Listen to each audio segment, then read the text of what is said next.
Hello everyone. आज अपन पढ़ने वाले हैं permanent settlement, Mahalwari system and Ryotwari settlement. तो इसमें सभी लोगों को कन्फ्यूज़न होता है। उस कन्फ्यूज़न को दूर करने के लिए अपन पहले इंडिया के मैप से समझेंगे कि ये सिस्टम कहाँ कहाँ होते हैं। ठीक है, तो अभी पहले इंडिया का मैप बना लीजिए सब, और मैं भी बना लेता हूँ। ये इंडिया का मैप है। ठीक है, अब इसमें अपन थोड़ा सा ये आइडिया रख सकते हैं कि महलवारी सिस्टम था वो यहाँ पे हुआ करता था। कहाँ? ये सेंट्रल इंडिया एंड पंजाब में। ठीक है, सेकंड नंबर ये था जो अपना परमानेंट सेटलमेंट, वो अपना यहाँ पे हुआ करता था। कहाँ पे? बंगाल, बिहार और north part of Madras. Permanent settlement. ठीक है, ये होता था Bengal, Bihar and northern part of Madras. ठीक है, और ये जो नीचे वाला पार्ट था यहाँ पे हुआ करता था रैयतवाड़ी सेटलमेंट। ठीक है, जो कि कहा था मद्रास एंड बॉम्बे। ठीक है, तो ये तीन सेटलमेंट हुआ करते थे। अब इसमें अपन देखेंगे कि ये प्रोग्रेसिवली कैसे कैसे चेंज हुए थे। तो सबसे पहले अपन परमानेंट सेटलमेंट देखते हैं। परमानेंट सेटलमेंट में क्या था कि जो भी सेटलमेंट किया जाता था वो फिक्स होता था। एक बार जो भी प्राइस फिक्स कर दी जाती थी टैक्स देने की, वो फिक्स होता था। और वो ऑलमोस्ट जो रेंट होता था वो होता था 10th 11th था ब्रिटिश गवर्नमेंट का, और 1/11 था जमींदार्स का। ठीक है, और ये परमानेंटली फिक्स किया जाता था, उसको रिवाइज नहीं किया जाता था। और ये सिस्टम किसने इंट्रोड्यूस किया था? वो था लॉर्ड कॉर्नवालिस। ठीक है, और ये इसने 1793 में इंट्रोड्यूस किया था। और इसमें क्या करते थे, जैसे राजा एंड तालुकदार थे वो रेंट लेके पीजेंट से और कंपनी को दिया करते थे। ठीक है, और उसके बाद मान लो ये राजा एंड तालुकदार ये रेंट लेके कंपनी को देते थे। अगर ये लोग रेंट नहीं चुका पाते थे तो उसमें एक सनसेट क्लॉज भी होता था।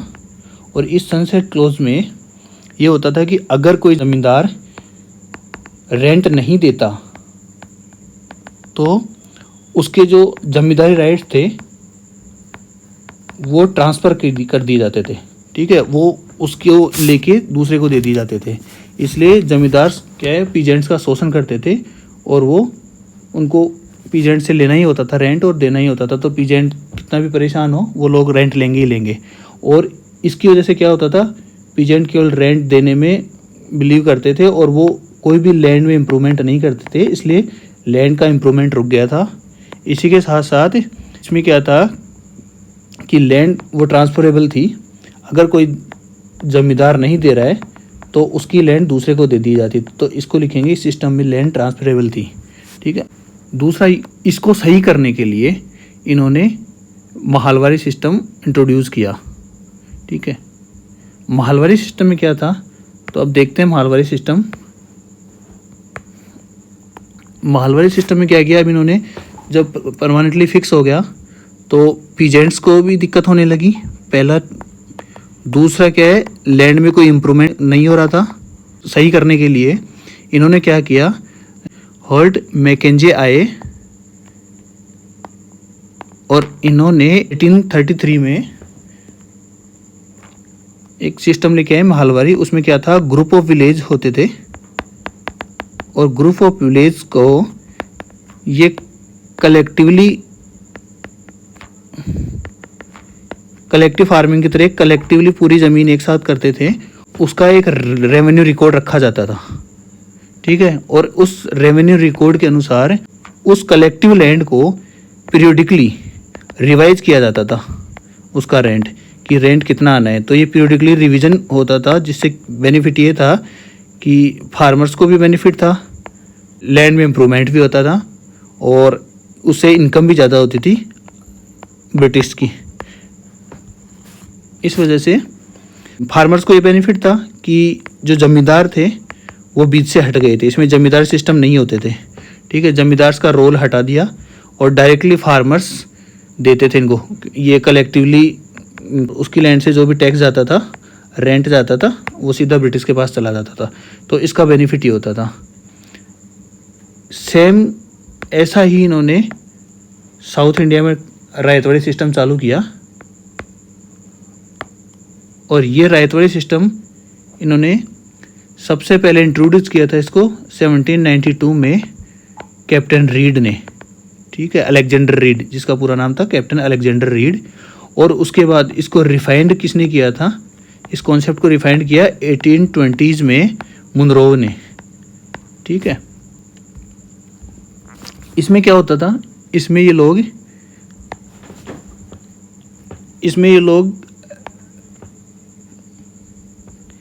रेयोट क्या होता था, जो भी पीजेंट्स होते थे उनको ये लोग पट्टा देते थे और उस भूमि का पट्टा दिया जाता था। उस भूमि का बार बार ये एक अलग से सेपरेट असेसमेंट करते थे। जैसे ये है, इसका ये अलग से असेसमेंट करेंगे, ये लैंड 1 है, ये लैंड 2 है, तो इनका सबका अलग अलग बार फील्ड सर्वे होता था और फील्ड सर्वे के साथ साथ ये असेसमेंट करते थे और उसके हिसाब से रेंट फिक्स किया जाता था और वो डायरेक्टली ये रेयोट कंपनी को पे करते थे। तो इसमें भी जमींदारी सिस्टम नहीं होता था और रेंट लगभग होता था 50 to 60%। ठीक है, तो इसमें ये देखा जाए तो सबसे ज़्यादा जो ऑपरेसिव सिस्टम था वो था परमानेंट सेटलमेंट, उसके बाद उससे कम था महलवारी सिस्टम और सबसे कम था रैयतवारी सिस्टम। ठीक है, तो ये एक घाटा और हुआ था, जमींदार थे उनकी जगह जोतेदार है वो ज़्यादा पावरफुल हो गए थे।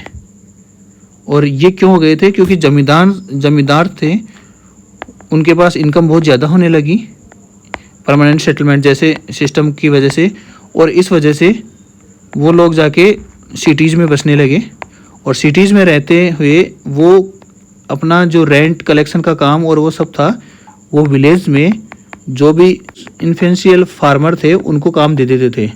तो उस वजह से वो लोग रेंट इकट्ठा करते थे और वो कंपनी को डायरेक्टली दे देते थे। तो जो काम ज़मींदार करता था रेंट देने का कंपनी को, वो काम अब बीच में कोई भी इन्फ्लुएंशियल फार्मर करने लगा और उसी फार्मर को बोलते थे जोतेदार। और इस वजह से क्या हो गया, जो ज़मींदार था वो डायरेक्टली कंपनी से डील करने की बजाय जोतेदार कंपनी से डील करने लगा और जोतेदार ही पीपुल से डील करने लगा। इसलिए पीपुल्स और जोतेदार में ज़्यादा करीबी हो गई बजाय ज़मींदार के। इसलिए ज़मींदार का जो पावर था वो थोड़ा कम हो गया और इसलिए ये थोड़े पावरलेस हो गए थे। तो ये एक ज़मींदार के लिए ड्रॉबैक था परमानेंट सेटलमेंट का, लेकिन पीजेंट्स के लिए फ़ायदेमंद था क्योंकि ज़मींदार ज़्यादा शोषण करते थे पीजेंट्स का। तो ये तीनों अपन ने पढ़े। सबसे पहले अपन ने पढ़ा कि परमानेंट सेटलमेंट, दूसरा महलवारी और तीसरा रैयतवाड़ी। इनकी लोकेशन मैंने इंडिया के मैप पे बना दी है कहाँ कहाँ था। तो परमानेंट सेटलमेंट बंगाल बिहार में आया था, ये सबसे पहले आया था और ये 1793 में आया था। बंगाल और बिहार और नॉर्दर्न पार्ट ऑफ मद्रास में था और इसमें लैंड का जो रेंट था वो फिक्स कर दिया जाता था। परमानेंट सेटलमेंट होता था, एक बार करने के बाद दोबारा रिवाइज नहीं किया जाता था और अगर अमाउंट पे नहीं करेगा कोई भी ज़मींदार तो उसकी ज़मीन ट्रांसफ़र कर दी जाएगी दूसरे ज़मींदार के पास। इसलिए ये ऑपरेसिव होता था बहुत ज़्यादा। इसमें एक सनसेट क्लॉज होता था, वो यही था कि लैंड ट्रांसफ़र हो जाएगी अगर आप पैसा नहीं दोगे तो। और इसमें राजा और तालुकदार होते थे, वो रेंट लेते थे और कंपनी को देते थे। उसके बाद अपन ने इसी का रिवाइज वर्जन पढ़ा महलवाड़ी सिस्टम। महलवाड़ी सिस्टम में क्या होता था कि इन्होंने क्या किया कि जब उसमें रिवाइज नहीं होता था तो उससे दोनों को घाटा होने लगा, पीजेंट्स को भी और लैंड में भी इम्प्रूवमेंट नहीं होता था।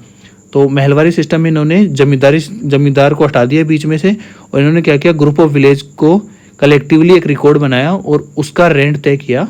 और उसके रेंट तय करने की वजह से एक तो हर ज़मीन का अलग अलग सर्वे होने लगा, एक ग्रुप ऑफ विलेज का अलग सर्वे होने लगा और उसकी अलग अलग रिवाइज्ड रेट और फिक्स रेट होती थी, वो रिवाइज कर ली जाती थी बार बार में।